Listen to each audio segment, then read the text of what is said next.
Ксенафобія ў польскім грамадстве. Як гэта ўплывае на беларусаў і як палякі самі сталіся ахварамі хейту ў Вялікабрытаніі. Кандыдатам у прэзідэнты Польшчы стаў вядомы журналіст. Былога віцэ-міністра Польшчы выкралі і катавалі ў Будапешце. Што адбываецца? Гэта падказ зроблена ў Польшчы, з вамі зноў Максім і Кірыл.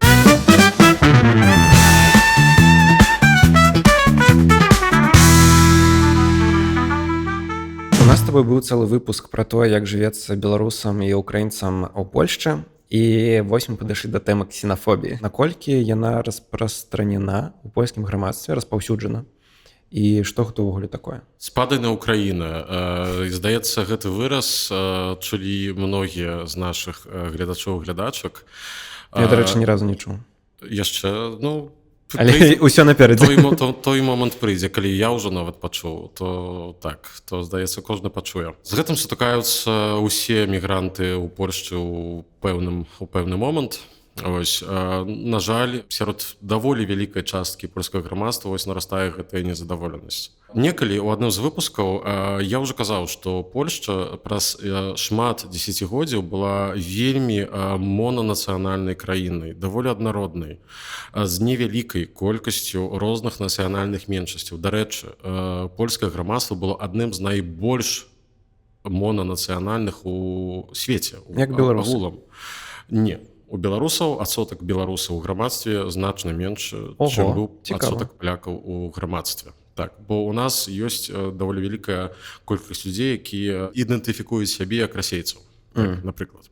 Ось, таксама ёсць даволі выразная і вялікая польская меншасць, і іншыя таксама. Тут жа сітуацыя была іншая, і гэтая змена, якая адбылася ў апошнія некалькі гадоў, так прыкладна гэта пачалося з 15-го года. Ось калі пачаўся безвіз для украінцаў, пайшла першая хваля мігрантаў. Пасля далучыліся ўжо і беларусы.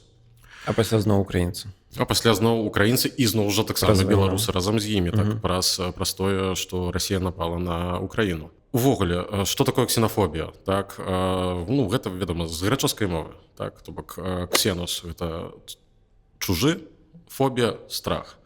І здавалася б, што гэта гаворка ідзе пра страх. Не, гаворка ідзе перадусім пра нянавісць, якую выклікае страх перад іншаземцамі, перад людзьмі нават з блізкіх, але ўсё ж такі іншых культур.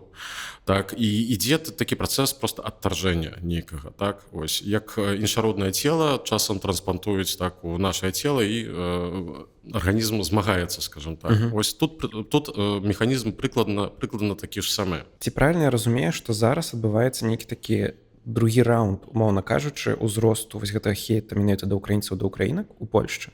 Не, на мой погляд, гэта не нейкі другі раунд, гэта не новае выданне гэтага.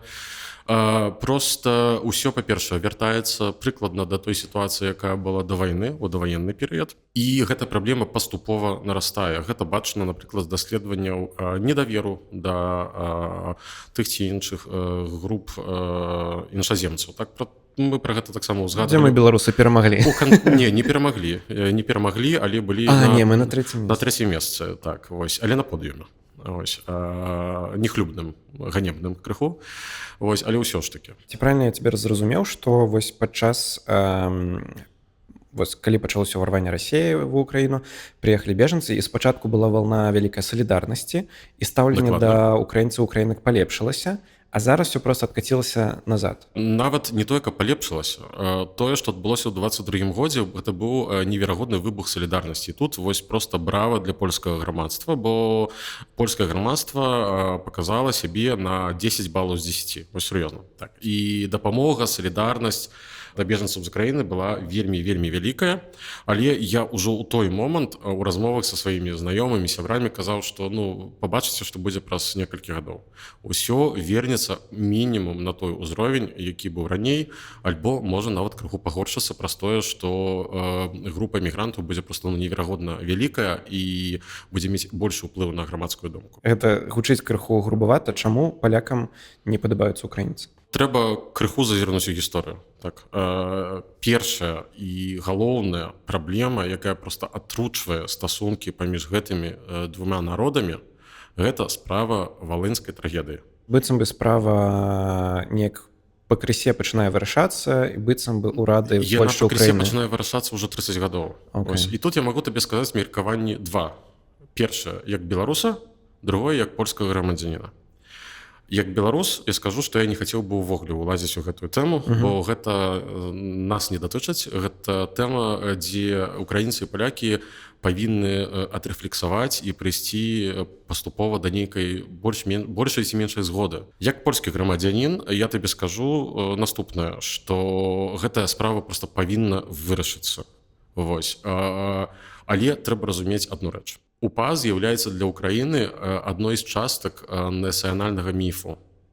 Вось, падмурка дзяржавы. Так? Ушанаванне памяці УПА, памяці Бандеры з'яўляецца часткай дзяржаўнай палітыкі Украіны і часткай фундаменту, на якім дзяржаўная ідэалогія, у добрым сэнсе слова ідэалогія, не ў такім нейкім, як у нас прынята, вось, яна для украінцаў вельмі, вельмі важная. З іншага боку, падчас валенскай трагедыі загінула каля 100 тысяч этнічных палякаў.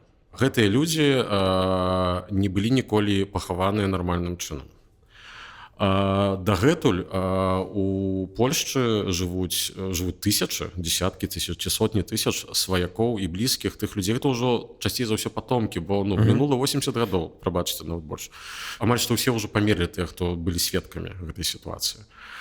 Але гэты спор наконт эксгумацыі і пахавання ахвяраў цягнецца дзесяцігоддзямі, і дзесяцігоддзямі Польшча чуе з боку Украіны абяцанні, якія ніколі не пераходзілі ў нейкія чыны.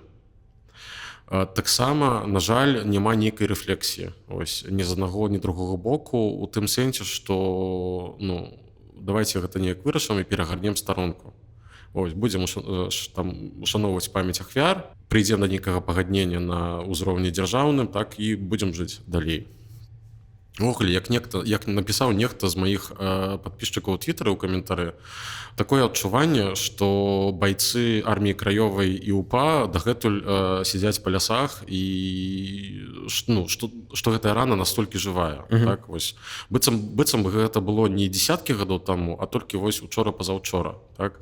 Гэтая тэма, на жаль, была, ёсць, і, на мой погляд, усё ж такі будзе яшчэ доўгі час такім камнем у абутку, так, які перашкаджае ўвесь час і не можа з ім нічога зрабіць. А ці правільна разумею, што былі яшчэ ахвяры з украінскага боку? Там некая двухбаковая быццам бы трагедыя. Так, была аперацыя Вісла, так, але, скажем так, там усё ж такі лічбы зусім іншыя абсалютна. Так, то бок маштаб зусім іншы. Хацеў бы ўжо проста закончыць тэму менавіта валенскай рызні тым, што, на маю думку, гэтая тэма проста павінна нарэшце вырашыцца. Апошнім часам ёсць нейкія галасы з украінскага боку, што нарэшце дазволяць. Гэтым займаецца Інстытут памяці народовай, так, дырэктарам якога, старшынёй якога з'яўляецца Карл Наўроцкі, што неяк гэта справа рушыць. Але апошні візіт Зеленскага, які быў пару тыдняў таму ў Варшаву, і ягоныя адказы на гэтае пытанне, якія былі такія вельмі моцна расплыўчатыя, непэўныя, то такое адчуванне, што гэта справа будзе, на жаль, далей вельмі актуальнай. Думаю, што многія нашыя гледачы па дарозе ад беларуска-польскай мяжы шмат разоў праязджалі праз горад Седліца. Я ўпэўнены, што вы нават не падазравалі, што ў гэтым горадзе шмат разоў бываў сам Тадэўш Касцюшка. І нават апошні кароль Рэчы Паспалітай Станіслаў Аўгуст Панятоўскі.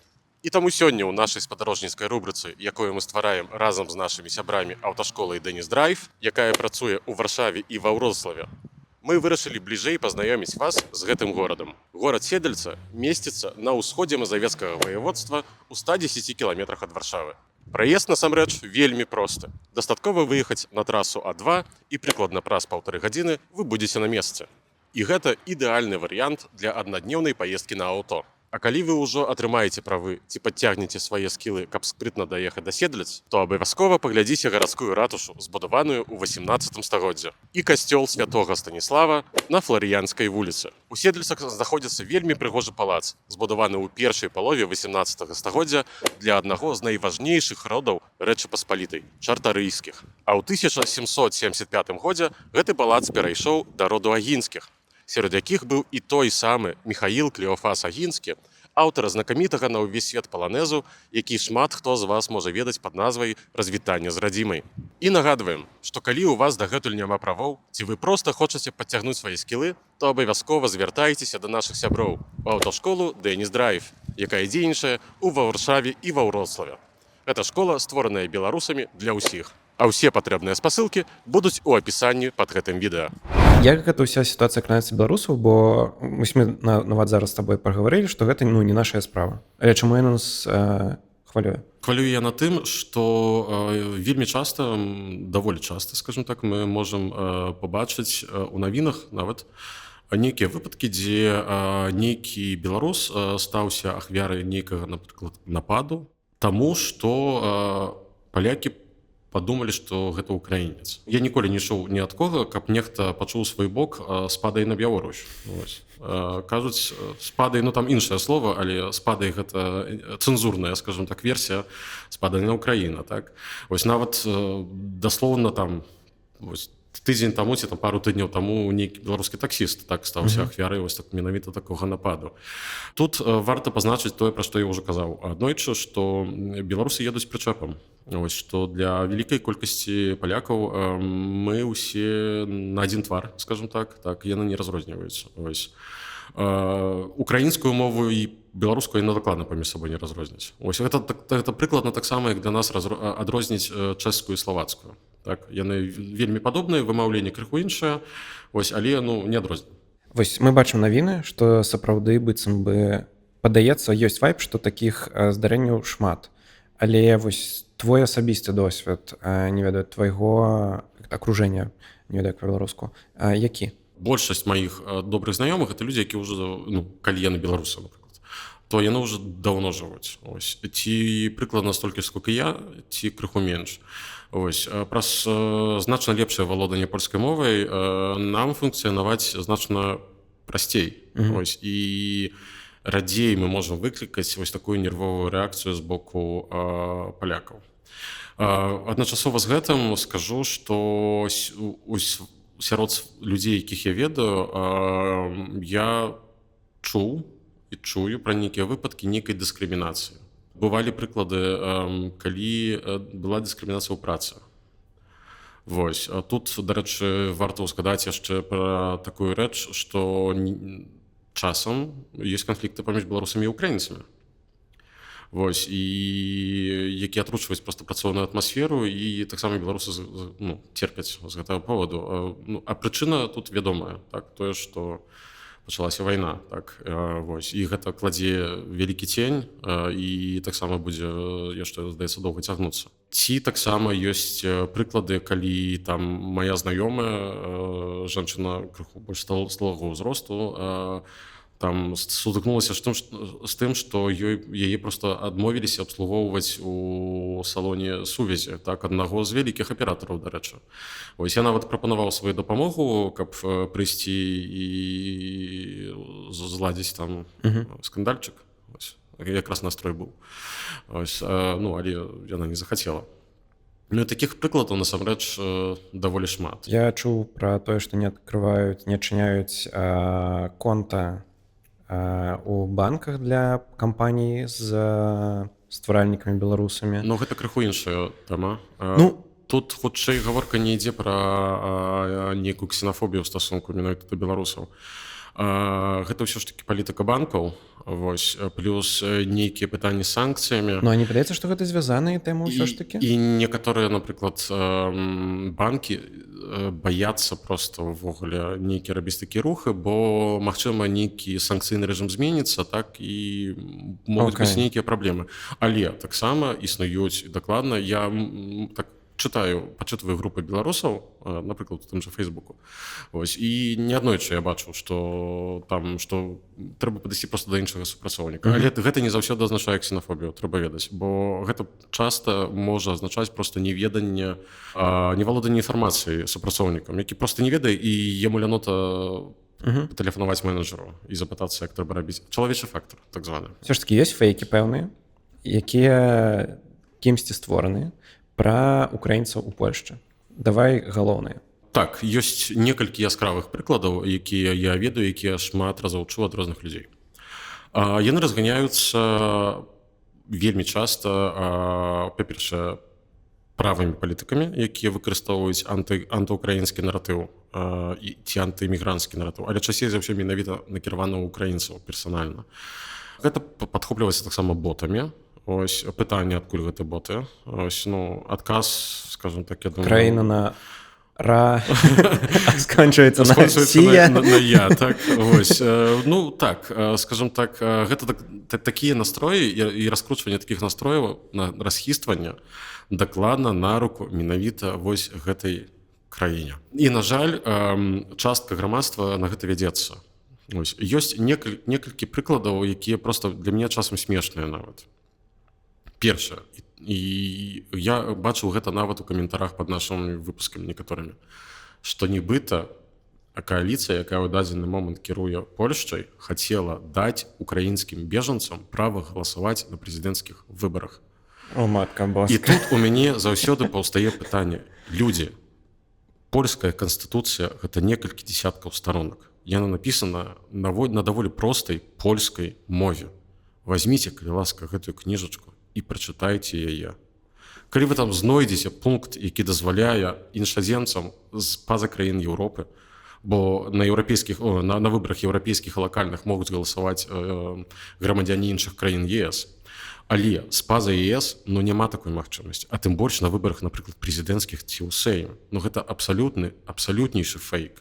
Але я чуў яго шмат разоў нават ад сваіх сяброў. У мяне, вы не паверыце, магчыма, але ў мяне ёсць сябры.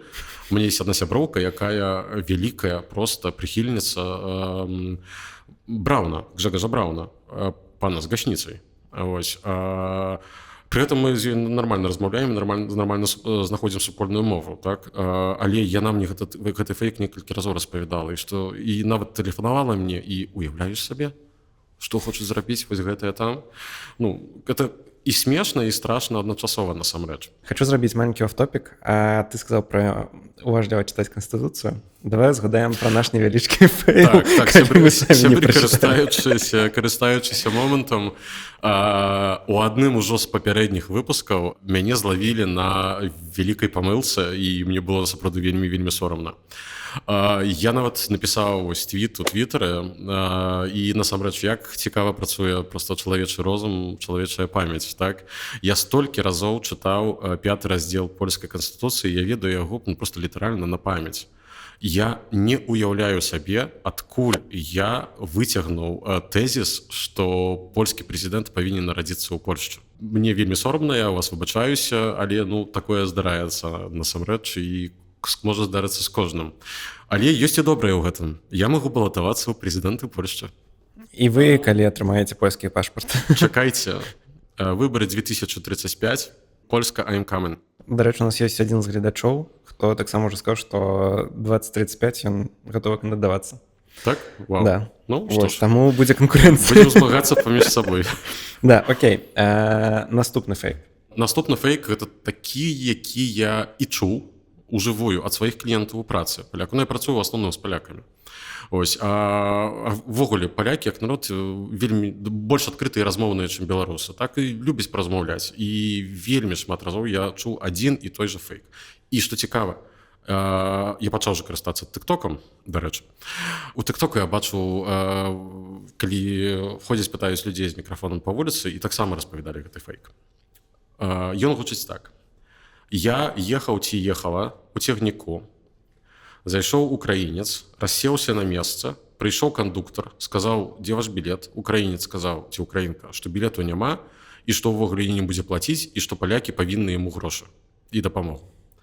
Я гэты фейк чуў дзесяткі разоў, нават ад вельмі сур'ёзных людзей, але заўсёды гэта было, вельмі рэдка было, што я ехаў гэтым цягніком, але вось сябра, знаёмага майго швагра вось мне гэта распавядаў. Ось. І гэта шырыцца і множыцца, і гэты фейк вельмі, ну, ведаеш, що цікава, гэта можа быць нават не фейк. Магчыма, некалі такая сітуацыя сапраўды мела месца. І яна проста настолькі разнеслася, што стала жыць проста сваім жыццём, як некая вось такая праўда. Проста гарадская легенда. Гарадская легенда, так. Чарговы і апошні, што хацеў бы я што тут дадаць. Гэта вось крыху тычыцца папярэдняй тэмы папярэдняга нашага выпуску. Неверагодная колькасць бюджэтных грошай, якія Польшча выдаткуе на кожнага украінца. Я чуў розныя сумы. Я чуў, што нават кватэры задарма. Калі нас глядзіць міністр фінансаў ці там будаўніцтва, калі ёсць кватэры задарма, калі ласачка, я першы ў чарзе. Я другі. З радасцю. Можа быць, нават не Варшава. Я пагаджуся, сур'ёзна. Такі фейк, такая чутка, плётка, гарадская легенда таксама функцыянуе ў польскім грамадстве, але факты, вось пра што мы казалі, яны зусім іншыя. Так, нейкая там дапамога, канечне, ёсць, але гэта проста некалькі адсоткаў. Не больш за тое. Ніхто ніякіх дармовых кватэр нікому не раздае ў гэтай краіне. Тут капіталізм. Пра міфы зразумела. Ты распавядаў, што палякі самі сутыкаліся з такой ксенафобіяй, але ў Вялікай Брытаніі. Распавядзі падрабязней, калі ласка. Першыню я прыехаў у Англію ў 2009 годзе. Што мне кінулася таксама тады ў вочы. Пры гэтым я звязаны, што варта падкрэсліць з рэгіёнам Лондона і навокал. Рэгіён East Midlands, то бок такая сапраўдная Англія, такая ангельская. Неверагодная колькасць палякаў. Дастаткова было выйсці на пешаходную вуліцу ў цэнтры горада ў нядзелю, каб пабачыць і пачуць толькі польскую мову навокал. Нешта нагадвае. Нешта нагадвае, так? Будзе шмат чаго нешта нагадваць. Вельмі шмат польскіх крам, склепаў, магазінаў, так? З вялікімі белымі арламі ў вітрынах. Надпісы толькі па-польску. Прыкладна тое ж самае, з чым сутыкаюцца палякі ў сваёй уласнай краіне цяпер. І кажуць, перадаляй да польскі? Ты будзеш здзіўлены. Сітуацыя, насамрэч, вельмі падобная. У чым падабенства паміж польскім і брытанскім грамадствам?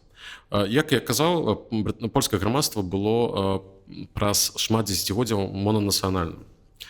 У той жа час англічане, народ выспярскі, то бок з вострава, яны абасобленыя ад рэшты свету, ад усёй Еўропы, і так было стагоддзямі. Даволі закрытае грамадства, насамрэч. Вакол амаль што толькі англічане. Шатландцы, ірландцы. Гэта ўсё ж такі свае, скажам так. Так, свае, яны тысячагоддзямі там жывуць побач. Усё ж такі іншаземцы, выразна іншаземцы, калі бачна, што чалавек з зусім іншай культуры, складалі заўсёды вельмі невялікі адсотак, нават нягледзячы на тое, што Вялікабрытанія была найвялікшай у свеце імперыяй. Я чытаў дадзеныя статыстычныя зрэз брытанскага грамадства, і ў перыяд з 50-х гадоў да 90-х гадоў, напрыклад, адсотак людзей з краін Індыі, Пакістану і так далей рос вельмі паволі. І ўзрост з 4 да прыкладна 6 адсоткаў праз некалькі дзесяцігоддзяў. Усё змянілася 1 траўня 2004 года. У гэты дзень 10 краін усходняй і паўднёвай Еўропы ўвайшлі ў ЕС. І Великабрытанія адчыніла рынок працы для мігрантаў з гэтых краін. І Польшча была ў іх. І Польшча, ўсё ж такі краіна, у якой на той момант жыло каля 40 мільёнаў чалавек, была проста аграменным рэзервуарам, адкуль Великабрытанія пачала чэрпаць працоўных мігрантаў. Адзінае, што розніца паміж украінскімі мігрантамі і беларускімі мігрантамі і польскімі ў той час, тое, што іншая прычына міграцыі. Вядома. У беларусаў вядома, якая, у украінцаў вайна. У выпадку з палякамі ў 2004 годзе і ў наступных гадах гэта была эканамічная міграцыя. Я пра гэта таксама распавядаў, так? Што дастаткова было паехаць і атрымоўваць у 3-5 разоў больш грошай. І ў нейкі момант лічба гэтых мігрантаў палоніі брытанскай вырасла да 1 мільёна чалавек, нават перавысіла. Гэта за які час? Гэта, прыкладна, скажем так, за 5 гадоў пасля ўступлення ў ЕС. Там 5-7 гадоў, так, прыкладна. Пік быў прыкладна перад рэферэндумам. Там 2013-15 гады. Канешне, у Великабрытаніі таксама жывуць нашчадкі палоніі старой. Гэта, напрыклад, тыя, хто эвакуаваўся з арміі Андерса у ваенныя часы, засталіся там. Таксама палякі служылі ў Royal Air Force, так, і удзельнічалі ў бітве за Брытанію. Але гэтых людзей там десяткі тысяч былі, максімум. А тут проста неверагоднае мора людзей. Праблемы былі тыя ж самыя, якія ёсць з, напрыклад, украінскімі мігрантамі у Польшчы. Недавно выйшаў такі артыкул на Онеце, дарэчы, про тое, што існуе праблема з інтэграцыяй украінцаў у польскае грамадства і што украінцы ходзяць у украінскія крамы, карыстаюцца паслугамі украінскіх фірм, там украінскі фрызер, украінскі стаматолог, ну і гэтак далей, і гэтак далей. Такая асобная замкнутая быццам бы эканоміка. Бурбалка, так, такі асобны пузыр, ось, і не бачна, каб нешта перасякалася і працавала. Тое самае адбывалася з палякамі ў Великабрытаніі. Я асабіста ведаў шмат людзей, ось, цягам 15 гадоў, падчас якіх я там вельмі часта бываю і праводжу шмат часу. Польская крама, польскі фрызер, польскі аўтамеханік, польскі лекар, польскі адвакат.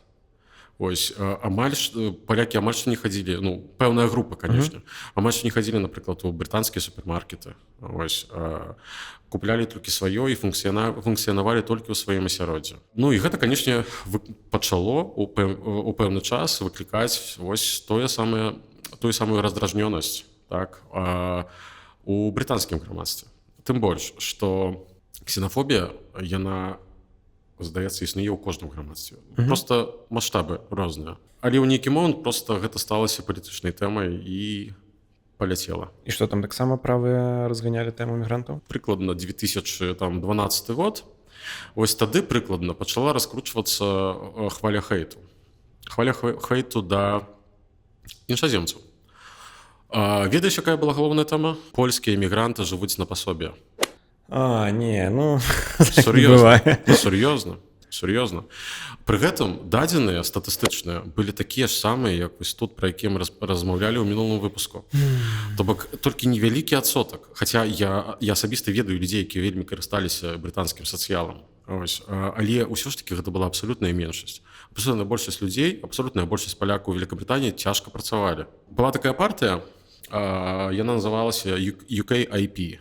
United Kingdom Independence Party. І лідар Найджел Фарадж. Ось, гэта такі поц, які зараз ужо нейкую новую адслоўну партыю зрабіў. Гэта яна называецца Reform UK, якую падтрымлівае, дарэчы, вельмі горачы Ілон Маск.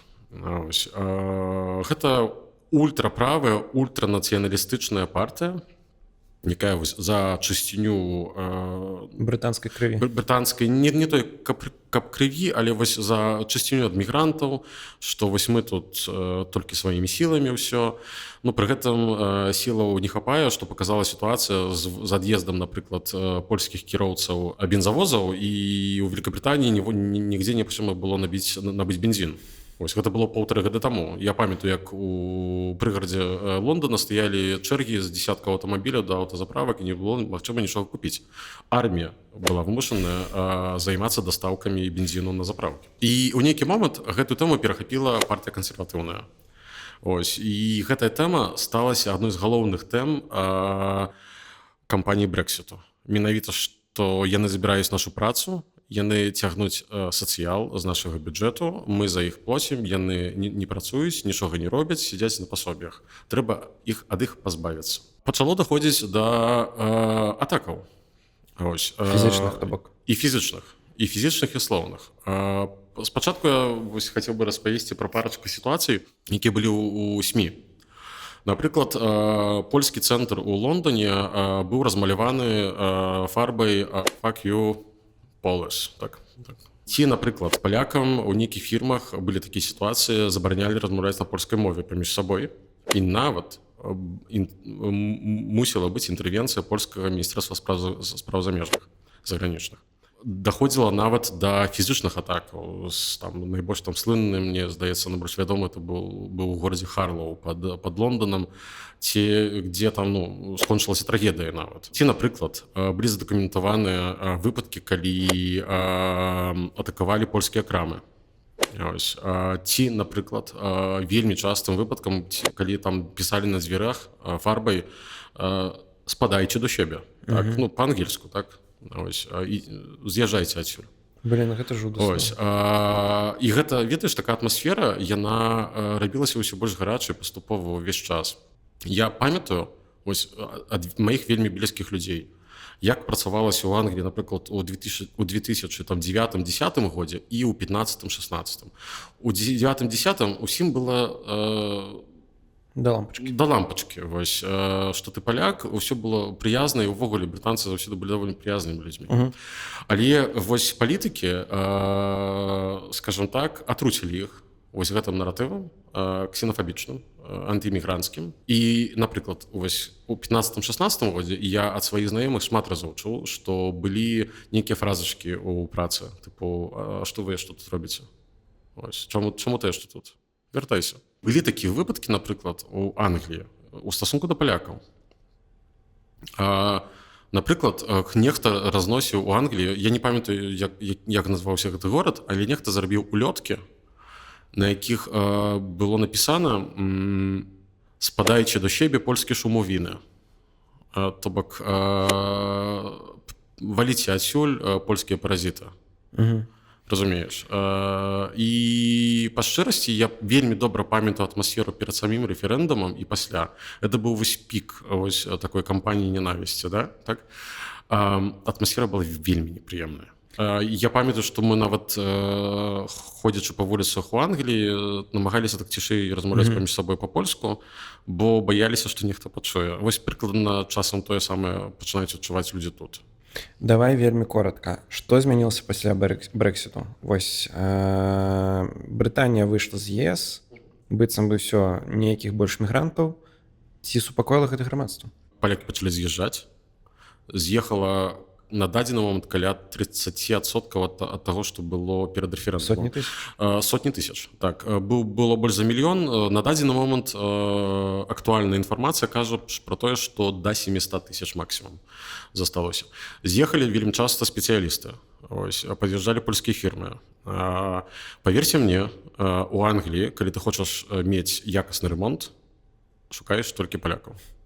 Бо приедзе англійская фірма, па-перше, будзе каштаваць 2 разы даражэй, а па-другое, якасць будзе кепская. І ўсё больш і больш людзей, нават якія падтрымлівалі Брэксіт, гэта бачна ў апытаннях брытанскіх, яны шкадуюць пра гэта. І часам людзям нават сорамна за тое, што іх краіна так паставілася вось менавіта да палякаў. Пры гэтым, ведаеш, што цікава, што менавіта палякі сталіся цэлем гэтых атакаў. Так? Не чэхі, не літоўцы, не румыны, менавіта палякі, як самая вялікая група, просто якая больш за ўсё кідалася ў вочы і была вельмі лёгкім цэлем для вось такіх нападаў і атакаў. Складаная тэма. Хочацца проста, каб усім мігрантам жылося добра, каб палякі і украінцы сябравалі, палякі і беларусы сябравалі, беларусы і украінцы. Брытанцы з намі усімі таксама усімі сябравалі, і іншы народ таксама, бо міграцыя гэта складана у любую краіну. З любога повода, з любой мэтай на самой справе.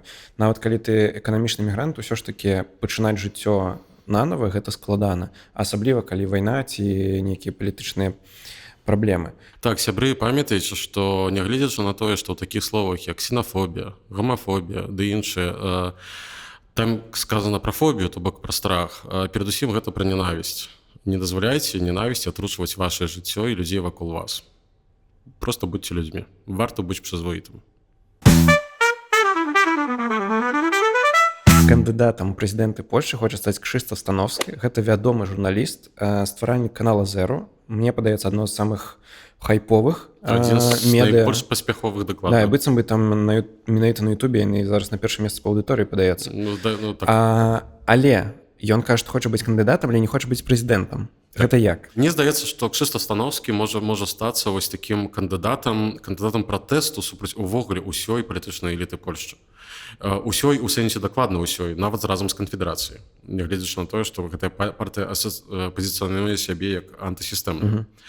Зварот, па-першае, ён быў перамешаны са зваротам Войцеха Ярузельскага ў 81 годзе, там былі ўставачкі. Вось, і так, ты маеш рацыю, ён абвесціў, што ён не хоча быць прэзідэнтам. Ну, ён і не будзе прэзідэнтам, будзем шчырымі, на што лічыць Станоўскі. І ён, дарэчы, пра гэта сказаў. Ён лічыць перадусім на тое, што ў яго атрымаецца сабраць 100 000 подпісаў, а я ўпэўнены, што ён у яго атрымаецца забраць 100 000 подпісаў. Магчыма, уже сабраў. Для блогера, у якога 2 мільёны падпісчыкаў, там шмат. вельмі шмат. Гэта, сапраўды, здаецца, справай парачкі дзён. Вось, але ён патрапіць тады на дэбаты. На тэледэбат. На тэледэбат. Галоўнае. На тэледэбат, і гэта будзе найбольш цікавае. Шоу. Гэта будзе... Ён пераўтварыць дэбаты ў шоу. І добра. Я думаю, што ён там ужо прадаў рэкламных інтэграцый нават. Па-першае, так, я дакладна ўпэўнены, што мы пабачым... Мне здаецца, у правілах будзе нешта пазначанае, што нельга прыйсці з лагатыпам. Але вакол дакладна. Там ці ў касцюме Рональда Макдональда, так? Вось. Але дакладна гэта будзе шоу. Дакладна гэта дэбаты ажывіць, і гэта дакладна выб'е з зоны камфорту ўсіх кандыдатаў, а перадусім галоўных кандыдатаў, то бок Часкоўскага і Наўроцкага. А як справа Славаміра Мэнсена? Бо падаецца, што вельмі добра. Я бачу нейкія пытанні, па якіх ён 15% нават 16, здаецца, я бачу. Так, дакладна. Я ў адным з выпускаў уже казаў, што там, где двух щебі, там трэці кужыста. У нас две даволі дзіўныя кампаніі галоўных кандыдатаў, і Часкоўскага, і Наўроцкага. Сорамна, як ты іх называеш? Сарамлівыя. Мне нават сорамна за гэтыя кампаніі, за якасць гэтых кампаній. Так. І людзі стамляюцца, і людзі стомленыя ад гэтага суперніцтва паміж пісам і ПО. Гэтым карыстаецца Славамір Мэнсэн. Славамір Мэнсэн вядзе добрую кампанію, жывую кампанію. Па-першае, ён найлепшы ў інтэрнэце. Ось. Быў, пакуль не прыйшоў Становскі. Ось. Але так, ягоная кампанія вельмі добрая. У тым сэнсе, не ў сэнсе зместу, а ў сэнсе якасці, менавіта. Па-першае, ён кароль тык-тока палітычнага ў Польшчы, і тут просто ён на першае месца, і яго глядзяць усе маладыя людзі сярэдняга ўзросту і нават старэйшыя. Плюс яны выконваюць просто неверагодную працу в тэрэне, як кажуць, у народзе. Яны пайшлі ў народ. Яны заўсёды гэта рабілі. І заўсёды непасрэдны маркетинг. Так? Ёсць шмат вось фатаграфій, дзе яны сустракаюцца, і як людзі рэагуюць на яго, з якім энтузіязмам і гэтак далей. Часцей за ўсё гэта маладыя мужчыны ўсё ж такі так было. Ён заходзіць там у жабку да прадаўца, яны там вітаюцца, фоткаюцца. Мэнсэн, як гэта кажуць па-польску, магаданы, так? Што ён вось можа загаварыць з кожным. Ён можа загаварыць з кожным, зацікавіць кожнага. Братэрскі, сяброўскі. Так, вось так, непасрэдна, так вось просто, як твой калега, так, знаёмы. Ось, і гэта працуе на маладых людзей.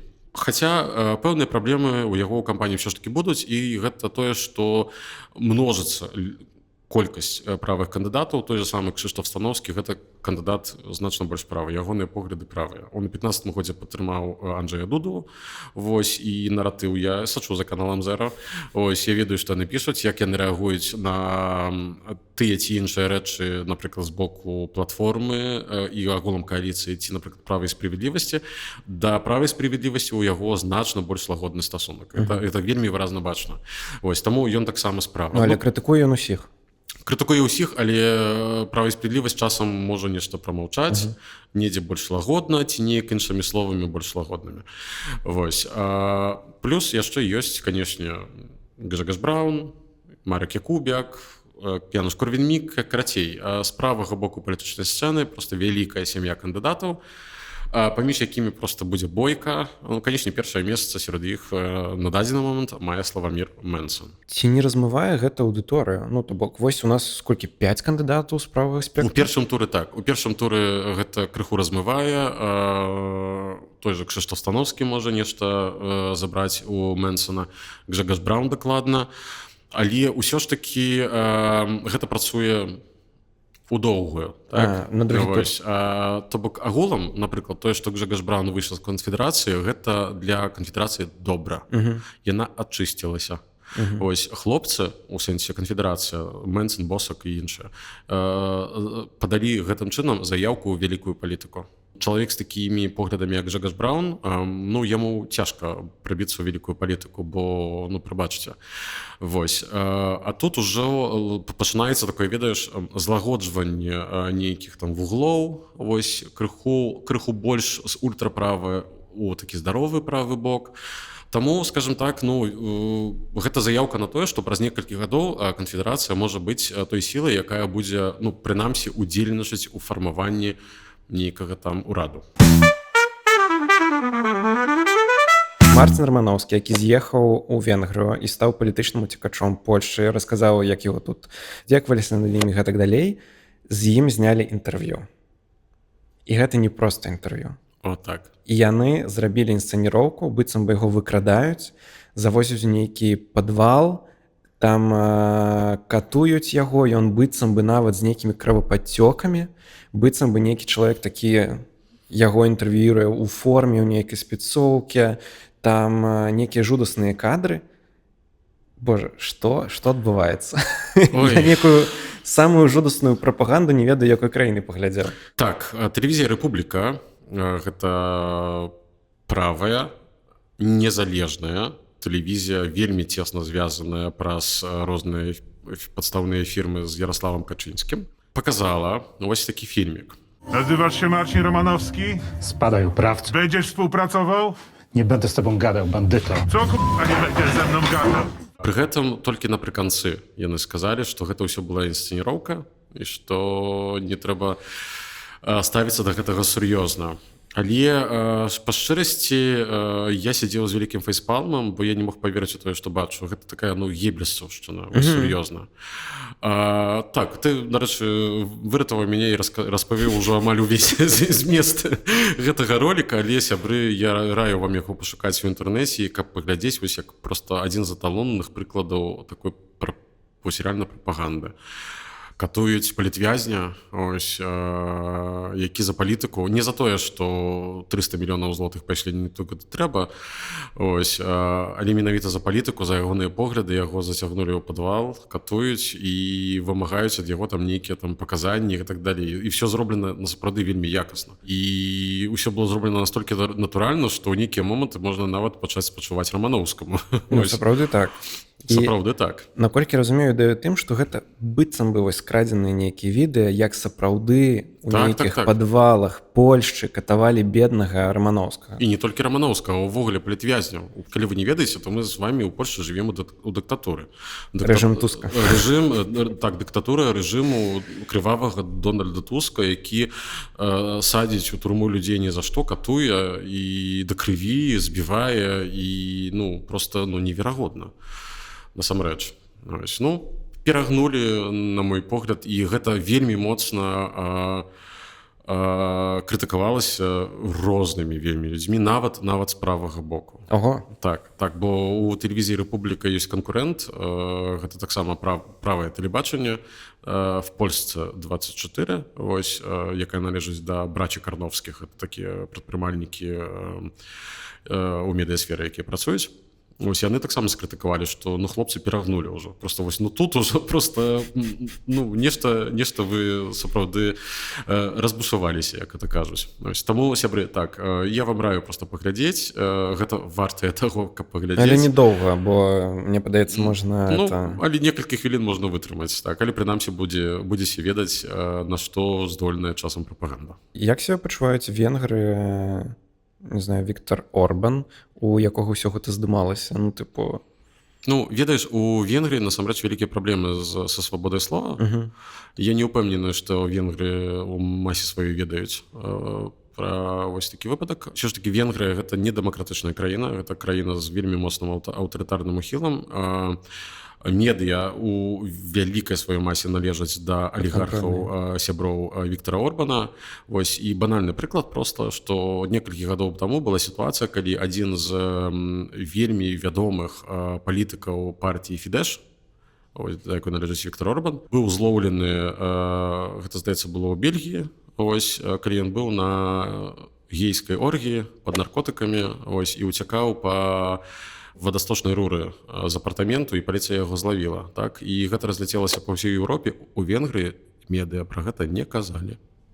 Зразумела, хутчэй за ўсё, ён быў за традыцыйныя каштоўнасці. Так, ён быў жудасным гомафобам за традыцыйныя каштоўнасці, а злавілі яго пад наркотыкамі на оргіі. Звычайная гісторыя пра тыповы гомафоб. Тыпу як Домброва Гурніча. Окей, навошта гэта піс? Апошняе па гэтай тэме. Піс заўсёды быў добры ў будаванні міфаў. Гэта называецца міф заужычельскі. Так? Вось яны зараз будуюць наратыў, што яны пад жудасным прыгнётам і што ў Польшчы нават існуюць палітвязні і што вось сур'ёзна людзей катуюць і яны намагаюцца гэты міф пашырыць, так? Пашырыць і занесці яго ў масу. Ось, пэўная частка грамадства ў гэта паверыць. Канечне, можна там спрачацца, што там некаторых там, ну, што ёсць нейкі там пераслед, але прабачце. Ёсць плёнкі Томаша Мраза, на якіх сам Рамановскі ўсё пра сябе кажа. Таму які ён палітычны вязень, прабачце. Гэта быццам бы не ацэньвае палітычных вязняў сапраўдных, якія існуюць шмат, на жаль, у якіх краінах свету, асабліва для гэтага рэгіёна, гэта крінж люты. Я таксама лічу гэта крінжом, і я яшчэ нават там год таму прыклад напісаў, калі была справа з Вончыкам і Камінскім, ось тады Пра іх таксама пісалі, што ім палітвязні. Пра іх таксама пісалі, што палітвязні, былі вялікія маніфестацыі салідарнасці з імі, як сапраўды з вязнямі сумлення, так, такія Нельсоны Мандэлы. Ось, і гэта, на жаль, прыводзіць да чаго? Гэта прыводзіць да абясцэньвання ўвогуле паняцця палітвязі, ось, і да гераізму тых сапраўдных людзей, якія сядзяць у вязніцах за сваё сумленне ў розных краінах свету. Калі вам падабаецца наш падкаст, зразумела, ставце, калі ласка, падабайкі, цісніце каментары или пішыце лайкі, цісніце каментары. Карацей, як вам падабаецца, так нас і падтрымлівайце. Мы ўсё яшчэ выходзім, дзякуючы вашай падтрымцы. Для нас гэта вельмі важна. Дзякуй.